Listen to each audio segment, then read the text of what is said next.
Bonjour à tous et bienvenue dans ce briefing des marchés du 28 mai 2020. Avant de commencer, je vous laisse prendre connaissance de l'avertissement légal sur les risques.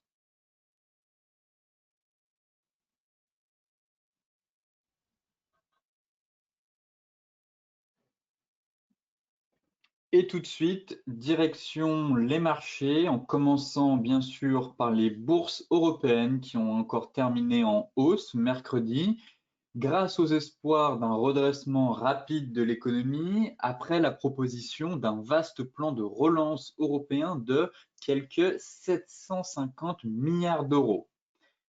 Effectivement, on a eu la Commission européenne qui a dévoilé mercredi un plan de relance de 750 milliards d'euros qui, adossé à un budget pluriannuel de 1 100 milliards d'euros, doit permettre à l'économie du bloc de se remettre de l'épidémie de coronavirus qui a fortement ébranlé les 27 États membres. Toutefois, il faut encore que cette proposition soit approuvée, mais si c'était le cas, eh bien, cela réduirait le risque d'un effondrement des pays de la périphérie, on va dire, de la zone euro. On pense notamment à l'Italie et augmenterait aussi la probabilité d'une reprise économique synchronisée, surtout à travers le continent. L'appétit des investisseurs pour les actifs les plus risqués, alimenté depuis le début de la semaine par la poursuite du relâchement des mesures de confinement, a été stimulé aussi en fin de séance par l'annonce de ce programme de grande envergure. Côté US, eh bien Wall Street a suivi le pas et a nettement progressé, entraîné encore par l'espoir d'une reprise progressive de l'économie. Et aussi avec l'espoir que les mesures de restriction imposées soient levées petit à petit pour permettre un redémarrage plus rapide de l'économie américaine. Face à ces nouvelles mesures et à cet enthousiasme grandissant sur les marchés, eh bien, ça a permis de passer outre la guerre des mots qu'il y a actuellement entre la Chine et les États-Unis au sujet de Hong Kong, un peu ce sentiment, comme je vous le disais, de guerre froide, où les protestations contre le projet de loi de sécurité nationale prennent de l'ampleur. Toutefois, on constate qu'il y a eu aussi un changement de dynamique, un peu de rotation sectorielle, plus sur des values, des valeurs délaissées où on a eu pas mal de rattrapage, car bon, d'habitude c'est quand même le Nasdaq qui reste inébranlable et qui est positif depuis le début de l'année. Toutefois, la séance n'a pas été des plus fastes pour les valeurs technologiques, pénalisées justement par la persistance des tensions diplomatiques et économiques entre les États-Unis et la Chine. Donald Trump a déclaré mardi qu'il se préparait à engager cette semaine une action contre la Chine en raison de la volonté de Pékin d'imposer une loi de sécurité nationale à Hong Kong. Enfin, en fin de séance, on a eu la Banque centrale américaine qui s'est montrée quand même un peu plus pessimiste dans son livre beige publié mercredi, estimant que les perspectives pour l'économie américaine sont très incertaines et que la reprise pourrait être longue. Alors, pour le moment, les marchés se satisfont des injections massives de liquidités de la part des banques centrales, du stimulus fiscal et de l'endettement des États, malgré, on va dire,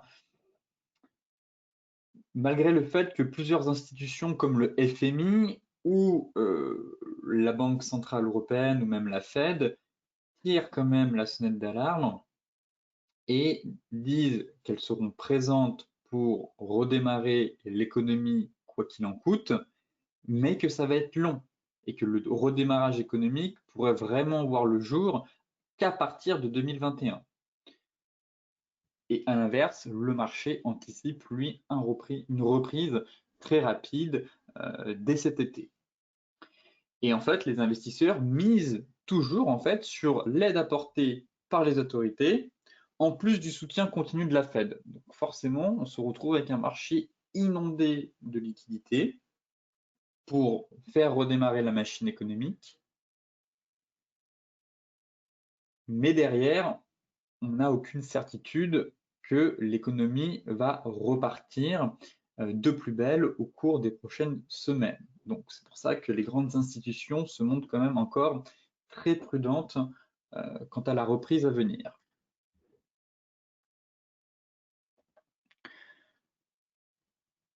Côté macro maintenant, ici c'est le plan de relance de l'UE, c'est quels sont les pays qui vont surtout bénéficier de ce plan de relance? Et donc, en priorité, forcément, ce sera l'Italie qui devrait recevoir environ 82 milliards d'euros. Et ensuite, ce serait l'Espagne. Et quand même, la France est sur le podium à la 3e place. Donc l'Espagne avec 77 milliards. Mais on voit qu'il y a quand même un gros gap, hein, parce que la France, on est plutôt aux alentours de 40 milliards. C'est l'Italie qui est également le plus grand bénéficiaire du programme d'achat de la BCE aussi. Et c'est quand même l'Italie et l'Espagne, voilà, on flirte les 80 milliards, 82 milliards pour l'Italie et 77 milliards. Et ensuite, on passe plutôt à 40 milliards à peu près pour la France et la Pologne. Et vient ensuite l'Allemagne. Mais l'Allemagne a su tirer son épingle du jeu durant cette crise et ces longs mois, ces longues semaines de confinement, ce qui fait aussi que le PIB a moins été impacté, hein. L'Allemagne, qui est quand même la locomotive de l'Europe, la locomotive économique, eh bien, on constate que le PIB n'a pas autant chuté qu'en France, en Italie ou en Espagne. Par contre, en Espagne ou en Italie, ce sont déjà des pays, on va dire, qui étaient plutôt sensibles, avec plusieurs risques. On avait quand même un taux de chômage qui était quand même plus élevé qu'en France ou en Allemagne. Donc forcément, ils ont été plus impactés aussi. Et l'épidémie a plus durement touché ces pays-là que l'Allemagne, par exemple, qui s'en est plutôt bien sorti dans l'ensemble. Ici, pareil, c'est un graphique qui représente l'évolution du coronavirus aux États-Unis. Donc rappelez-vous, la Maison-Blanche tablait sur environ 100 000 morts aux États-Unis et un nombre de cas environ 1 million. Bon, finalement, dans le nombre de morts, même si c'est un chiffre plutôt alarmant, on est plutôt dans les prévisions établies par la Maison-Blanche, à savoir 100 000 morts. Par contre, le nombre de cas, on est largement au-dessus, hein. On tablait, du moins il tablait sur 1 million, on est déjà à quasiment 1,7 million. Le nombre de cas, le nombre de personnes décédées aux États-Unis, bah, c'est actuellement, bah, comme je vous le disais, 100 000 personnes, soit beaucoup plus que dans tout autre pays. Ensuite, c'est le Royaume-Uni qui a enregistré le second plus grand nombre de décès dus au coronavirus. On est actuellement à 38 000. Après, ce qu'il faut savoir aux États-Unis, c'est que Donald Trump privilégie l'économie à la santé, et on voit bien qu'actuellement, avec le déconfinement, eh bien, les gestes barrières et les mesures barrières ne sont pas autant strictes et aussi respectées, hein, qu'ailleurs dans le monde, que ce soit en Chine ou même en Europe. Donc, les Américains, on va dire, se moquent un peu du coronavirus. On voit déjà des plages inondées avec beaucoup de personnes, les barrières ne sont pas forcément respectées. Donc, finalement, les États-Unis pourraient encore, le chiffre en tout cas de nombre de cas confirmés pourrait encore exploser au cours des semaines si les Américains n'en font en quelque sorte qu'à leur tête et ne décident finalement de ne pas respecter ces gestes barrières pour leur sécurité. Et surtout, on n'est toujours pas à l'abri d'une deuxième vague, même si certains spécialistes repoussent l'hypothèse d'une deuxième vague. En tout cas, c'est vrai que si la première vague a mal été gérée, forcément, certains pays pourraient avoir un redémarrage d'ici l'automne. Côté graphique, tout de suite, on démarre comme à l'accoutumée avec le CAC 40.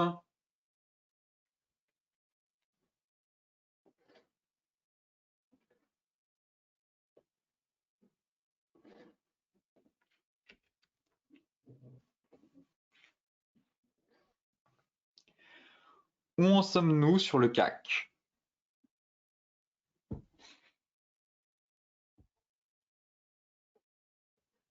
Eh bien, on tente de franchir un gros niveau de résistance en fait. Tout simplement parce que, voilà, là actuellement c'est le cas, mais on tente de franchir les 4700 points. C'est un double niveau de résistance. Pourquoi? Eh bien, tout simplement, c'est l'ancien top, c'est le plus haut durant le rebond technique qu'on a eu fin avril. Donc, forcément, les 4007 marquent un niveau technique important. Mais surtout, ce qui va m'intéresser, ça va être au moins la clôture hebdomadaire et mensuelle. Pourquoi? Parce que ici, on a une immense oblique baissière, voilà, qui passe par tous les plus hauts. De 2000, 2007, 2015, août 2015, et qui est très pertinente, je trouve. Et on est pile poil dessus, actuellement. Voilà, on tente, on a venu travailler une première fois, c'est quand on était allé taper fin avril. Donc on avait buté sur cette oblique, et actuellement, retour une nouvelle fois au même endroit. Donc forcément, cette oblique de très long terme est vraiment importante. Et elle est couplée à un niveau, on le voit ici, hein, clairement, le niveau de support horizontal mensuel. Voilà, juste ici. On voit bien qu'on a un beau niveau ici avec la clôture, donc 4700, 4733 même. Donc on se trouve à la croisée des chemins sur le CAC 40, belle oblique, mais gros niveau de résistance, on est pile sur résistance en fait.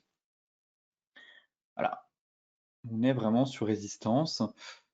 Si on est dans un porte-voie, eh bien on va casser pour aller chercher les 4860. Toutefois, ça pourrait coincer ici, hein. Là, ça commence à coincer, je trouve. Le CAC sous-performe. Pour rappel, l'objectif théorique du drapeau a été atteint. On est même en train de former une divergence actuellement en 1 heure. Cette dernière n'a pas été validée, mais actuellement le rebond pourrait potentiellement s'essouffler, en tout cas. Voilà, donc faut attendre, elle n'est pas validée, mais si elle se valide, effectivement, on pourrait clôturer sous la résistance et peut-être au moins dans ce cas-là venir prendre appui sur les 4550 ou 4600. Mais voilà, cette divergence intervient dans une zone. La résistance et la grosse oblique baissière de très long terme qui vient coiffer les prix. Et actuellement, voilà, on est pile poil dessus, hein. On est quelques points au-dessus, mais c'est une oblique de très long terme. Et donc, la fin de la semaine sera vraiment décisive puisqu'on aura une clôture hebdomadaire et mensuelle. Concernant le DAX, pareil, plutôt un sentiment vendeur bientôt, d'être baissier pour se positionner pour une vague de correction à venir, dans le sens où je considère qu'on est monté un peu haut, un peu vite, surtout au cours des 2 dernières semaines. En mensuel, on a un énorme niveau. Le niveau à passer, ça va être les 11 850, mais à 11 850, j'envisage plutôt un repli à venir sur l'actif, en tout cas. On est sur un énorme niveau ici de résistance horizontale. On a la moyenne mobile 20 et la moyenne mobile 50 qui viennent s'aligner à ce niveau. Donc des éléments qui convergent dans un même, sur un même point, on va dire.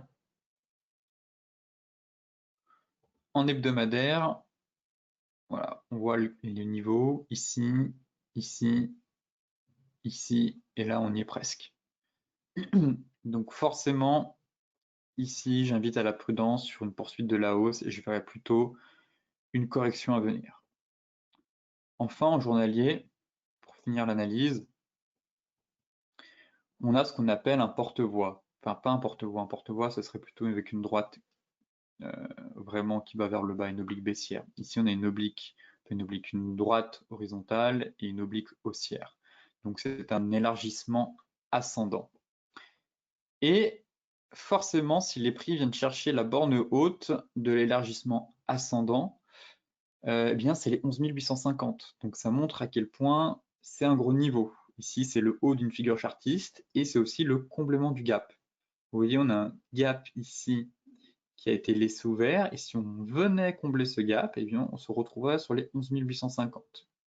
Donc, gap à venir combler, oblique haute de la figure chartiste, résistance hebdomadaire, moyenne mobile 50, moyenne mobile 20 mensuelle. Donc forcément, ici, je suis plutôt baissier, étant donné la magnifique hausse qu'on vient d'avoir, mais on est vraiment sur un gros niveau technique. Et donc là, la poursuite de la hausse me semble très très limitée. En tout cas, je serais plutôt sur, allez, on peut encore aller chercher les 11 800, 11 870, 11 009 sur excès pour mes ça coince quoi. Là, on est à 100 points d'un gros objectif majeur. Et derrière, bien au contraire, on pourrait plutôt avoir un repli en direction des 11 300.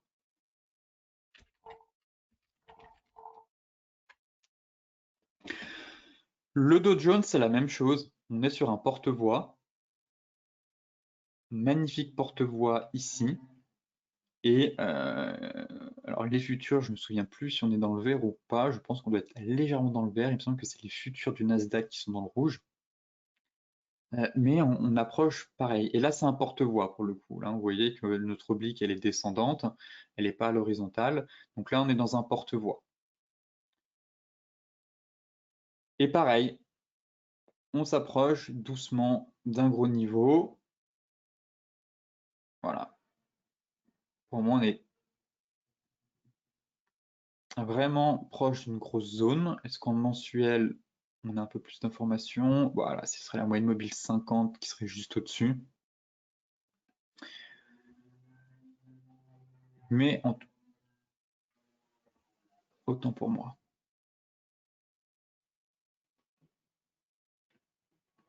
Effectivement, on aura un léger niveau de résistance ici. On cherche à venir combler le gap en fait, hein. Voilà, on avait ce gap ici qui était laissé ouvert. Donc gros gap, on pourrait venir le fermer. Voilà, là on en a fermé une partie. Peut-être que le marché a envie de fermer, revenir jusqu'en haut ici. Et on viendrait chercher la borne haute de notre oblique. Et pareil, ici, il faudrait surveiller éventuellement un signal de vente. Il ne suffit pas d'avoir une touchette pour se dire que le marché, on peut très bien sortir par le haut, hein, encore une fois, hein.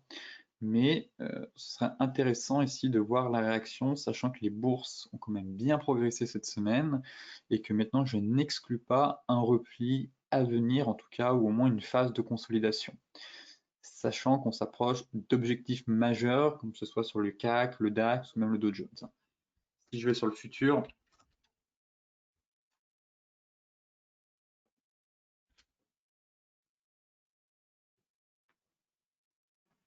alors pourquoi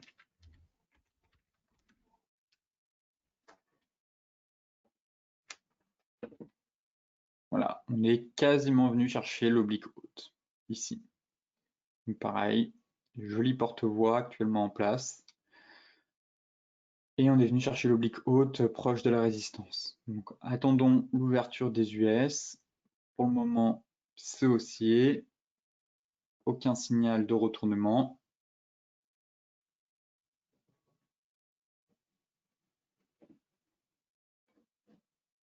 Et on est plutôt en train de consolider. Donc on pourra avoir encore une dernière accélération.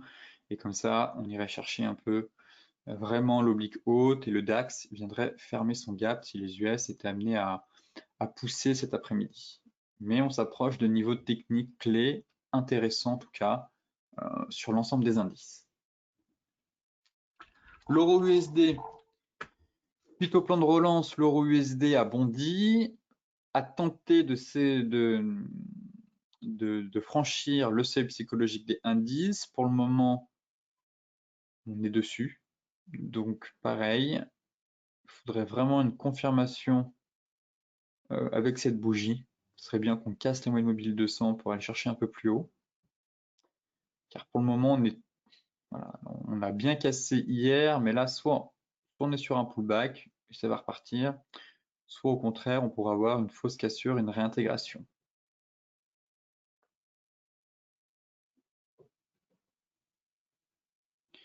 Mais on est vraiment pile poil sur la résistance des indices.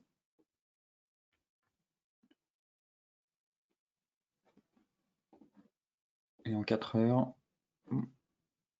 pour le moment, on est plus sur un pullback, ça tient.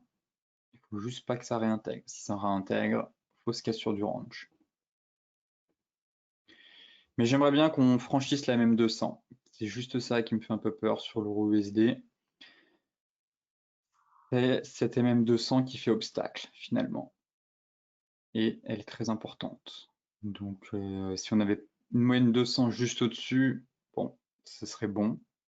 Mais le fait qu'elle soit encore, qu'elle empêche vraiment l'accélération, c'est ça qui me bloque sur l'euro. Et donc je préférais avoir vraiment une clôture au-dessus des indices 15 pour vraiment confirmer cette sortie de range et pas tomber vraiment dans un bull trap en fait. Parce que certes, on a cassé la résistance, mais la moyenne mobile 200 est venue faire obstacle au prix et puis derrière, ça réintègre.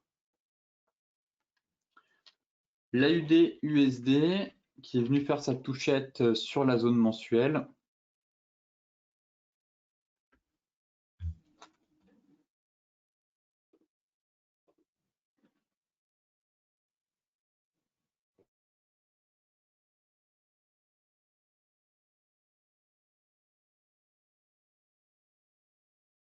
Parfait. Voilà, l'AUD-USD qui est venu faire sa touchette, sa fameuse touchette sur la zone mensuelle, tout de suite rejetée avec un repli. On a toujours cet oblique qui vient un peu encore soutenir les prix, mais on est vraiment à l'approche d'une grosse zone. Mais pour le moment, ça tient. Voilà. Donc, attendons la cassure et on pourrait de nouveau avoir une accélération pour aller chercher vraiment la moyenne mobile 50. Voilà, j'aimerais bien. Alors, on est quasiment venu la chercher. On a aussi la Kijun mensuelle qui est juste en dessus, mais on est vraiment dans une grosse zone et ça risque de bloquer. Donc, j'aimerais quand même une dernière accélération avant vraiment de voir une correction un peu plus profonde et la cassure de la droite de tendance. Mais voilà, on se trouve vraiment à la croisée des chemins. On a tenté une fois. Je m'attendais à ce qu'on aille un peu plus haut. Toutefois, on est quand même, voilà, on est rentré dans la zone. Mais ça se travaille. C'est un gros niveau technique à travailler. Pour le moment, ça passe pas. Et j'anticipe plutôt une correction qu'une poursuite de la hausse sur ce niveau, ou au moins une grosse phase de stabilisation. Mais pareil, je suis plutôt dans une stratégie maintenant de correction à venir sur cette paire, plutôt qu'une poursuite de la hausse, étant donné qu'on est sur un énorme niveau technique qui nécessite d'être travaillé sur plusieurs unités de temps pour vraiment affiner une prise de position. USD CAD, où en sommes-nous suite à la sortie de ce triangle? Sur support, on enfonce en tout cas, mais sur support.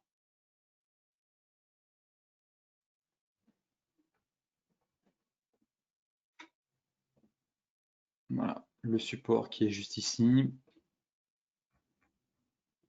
Donc gros support, mais on a une belle cassure avec une bougie flux pour le moment. Et l'objectif, ce serait d'aller chercher le gap laissé ouvert. Pour le moment, tant que on ne casse pas le support, eh bien, les prix n'iront pas plus loin, tout simplement. On a certes enfoncé la Kijun sur l'Ishimoku. Ici, on avait une Kijun qui passait hebdomadaire, donc elle a été cassée, c'est déjà un bon signal. Et là, sur support, et la cassure devrait logiquement entraîner un retour sur la moyenne mobile 200.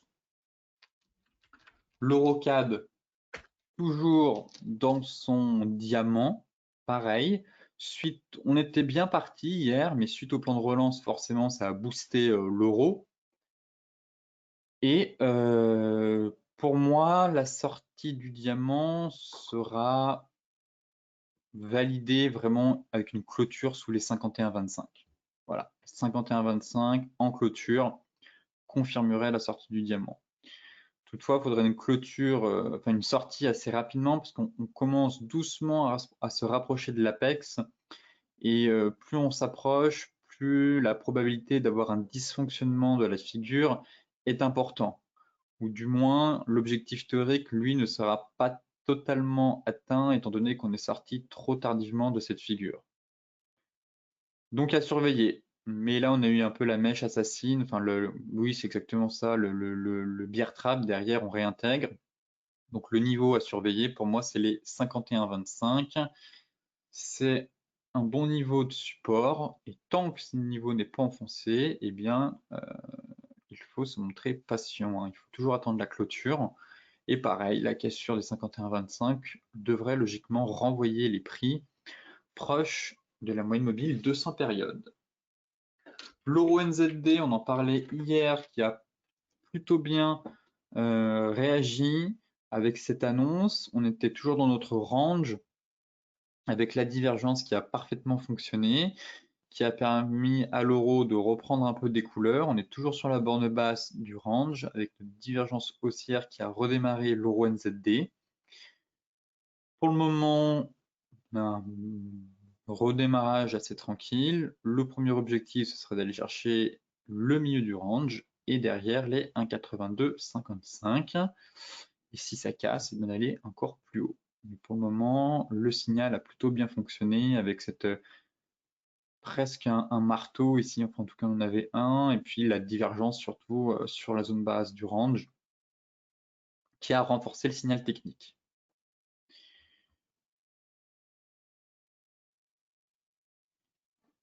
Donc pour le moment, encore une fois, stratégie de trading range à adopter sur cette paire. Les matières premières avec le gold. Et voilà, le gold a fait la mèche assassine, encore une fois, mais pas invalidé le triangle. Je disais que le triangle serait invalidé avec une clôture sous les 1700, d'où l'importance de bien placer son stop. Encore une fois, hein, les figures chartistes, pour avoir fait le webinaire dessus, si on achetait à la cassure du triangle ici, eh bien soit on mesurait la hauteur et on plaçait son stop au milieu, donc légèrement sous les 1700, forcément on passe pas sur un pré-rond, soit sous la borne basse ici. Et là, on a vraiment eu cette mèche assassine qui est venue chasser les stops. Trop court, trop serré. Et donc là, c'est exactement le cas. On vient chasser les stops et derrière, ça repart finalement. Et on clôture au-dessus de l'oblique du triangle. Donc, le triangle n'est pas invalidé. Le marché est juste venu faire une chasse au stop. Typique d'un marché où il y a un peu de volatilité et où on approche d'un prix rond psychologique. Et donc, on effectue une purge pour venir un peu stopper, chasser les stops des acheteurs. Et finalement, derrière, ça repart. Du moins, ça essaye de repartir. On prend quand même pas mal, hein, quasiment 0,75%. Donc, ce qui est plutôt propre. Et voilà. Typiquement, énorme avalement 4 heures. On avait notre biseau ici. Le fameux biseau.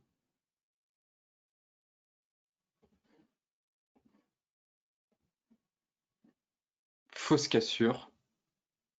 Fausse cassure et on réintègre. Et là, on vient chercher la borne haute du biseau.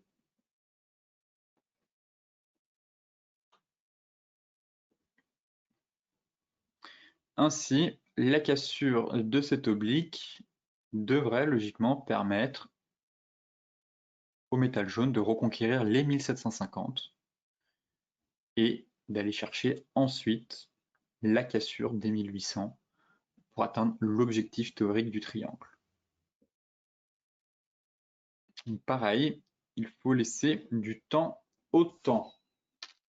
Concernant le pétrole qui a besoin de reprendre son souffle, le Brent dans un range, toujours oblique haussière, théorie d'eau, haussier, Ça consolide. Honnêtement, pour le moment, ça consolide. On est dans un range. On a l'oblique ici qui vient soutenir les prix. Donc forcément, si on casse la borne basse du range, on risque aussi, du moins l'oblique va céder à la pression vendeuse et forcément, on pourrait avoir une correction au niveau des 30. Mais pour le moment, à court terme, phase de trading range, ça consolide. Le pétrole a besoin de reprendre son souffle avant de déclencher une nouvelle accélération haussière ou peut-être baissière. Mais toujours pas de signal de retournement, en tout cas, même en daily. On voit que les tensions géopolitiques actuellement fragilisent le pétrole, mais ça consolide. On est toujours là dans cette grosse phase de consolidation, prisonnier un peu entre deux gros niveaux de support et résistance. Le WTI, lui, même constat, toujours au même stade, range. Bon, on est repassé sous, donc là on a cassé le support finalement, fausse cassure de la résistance, on réintègre, mais en 4 heures, range, on a même eu un avalement ici sur la borne de base du range, vous voyez. Mais on a un très beau range, plus propre que sur le WTI. Hop.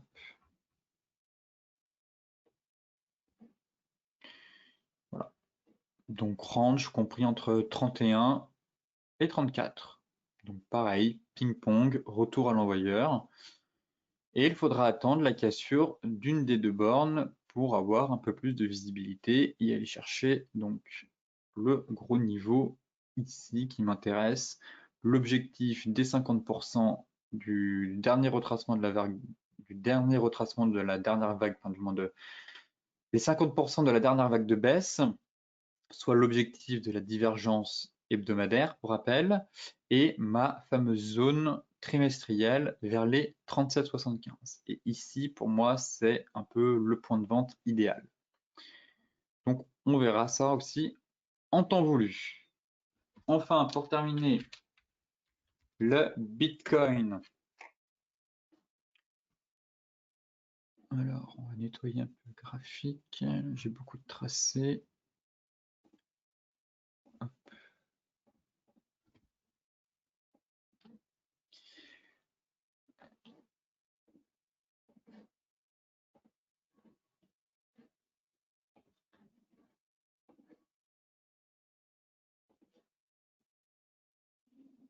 Voilà. Notre oblique. Ok, donc on est déjà passé sous l'oblique. C'est un bon début. Le canal haussier, je vais le remettre. Faut qu'on l'oublie. Juste ici. Voilà. Et on est confronté à la zone de polarité et à la borne basse du canal haussier. Et je pense qu'on consolide dans un triangle en fait. J'ai l'impression, alors si on sort par le bas, ce sera au contraire un double top. Parce qu'on aurait juste fait 1, 2, 3, 4. Il en faut au moins 5 minimum de vagues. Et donc là, si on fait juste 4, c'est vraiment un double top. En revanche, si on sort par le haut, on aura bien les 1, 2, 3, 4, 5 au moment de la cassure. Donc on validera le triangle.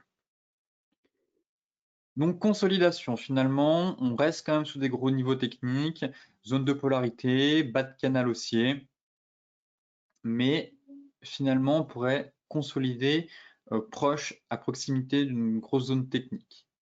Donc pareil, une bougie flux qui réintégrait le haut, la zone de polarité, on verrait quand même un signal fort acheteur, mais le véritable signal pour une poursuite de la hausse serait la cassure de la borne haute du triangle. Et là, forcément, on aurait enfin un vrai signal. Le marché montrerait l'envie finalement d'aller chercher un peu plus haut. Et donc, pourquoi pas, en tout cas, de se diriger au moins sur les 10 900 pour aller chercher plus haut. Donc, affaire à suivre. En tout cas, pareil, on est en train de consolider. Il faut attendre la cassure pour avoir un peu plus de visibilité sur la crypto. Ayant donné 4 heures. On avait le double bottom ici, il a été validé, mais sinon, on n'a pas plus d'informations que ça. Voilà, on a un très beau triangle qui se met actuellement en place. Et donc, attendons la sortie afin d'avoir un peu plus de visibilité et de connaître le tempo à venir. Sur ce briefing des marchés touche à sa fin. Comme d'habitude, pour celles et ceux qui souhaitent consulter l'article dans son intégralité, je vous mets le lien dans la description de la vidéo. Je vous souhaite à toutes et à tous une excellente journée, de très bons trades, soyez prudents et on se retrouve demain pour faire un nouveau point sur les marchés.